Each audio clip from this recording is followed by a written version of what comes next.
જ્યાં સુધી આપણે ડાપણથી બીજાનું જોઈએ, વિચારીએ કે નોંધીએ, સામે કોઈ વસ્તુ બાકી નથી રાખી કહેવાની. હો, ખાલી 5 મિનિટની ગોષ્ઠીના મુદ્દા છે, આખું પ્રવચન નથી સાંભળ્યું. ખાલી 5 જ મિનિટ સ્વામીનું પ્રવચન સાંભળ્યું છે, એમાંથી આ મુદ્દા નોટ કર્યા છે સવારની ગોષ્ઠીમાં.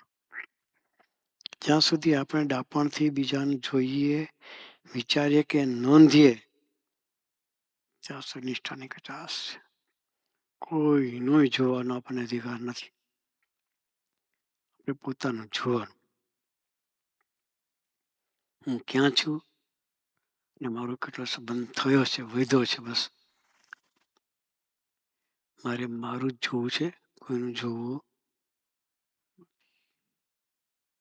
છોકરાઓએ સરસ ગુણગ્રાહી દ્રષ્ટિ પર પ્રેઝન્ટેશન સરસ કર્યા છે. આ બધું આપણે પોઝિટિવ જેટલું છે બધું લઈને જવું છે. શિબિરમાં આવ્યા છીએ, 1 વર્ષનું ભાથું મળી જાય એટલું. જો શિબિરને ખરેખર અટેન્ડ કરીએ, દરેક વક્તાઓને ધ્યાન દઈને સાંભળીએ, તો સ્વામીજી આખા વર્ષનું ભાથું એમાં આપી દે. સ્વામીજી તો કહેતા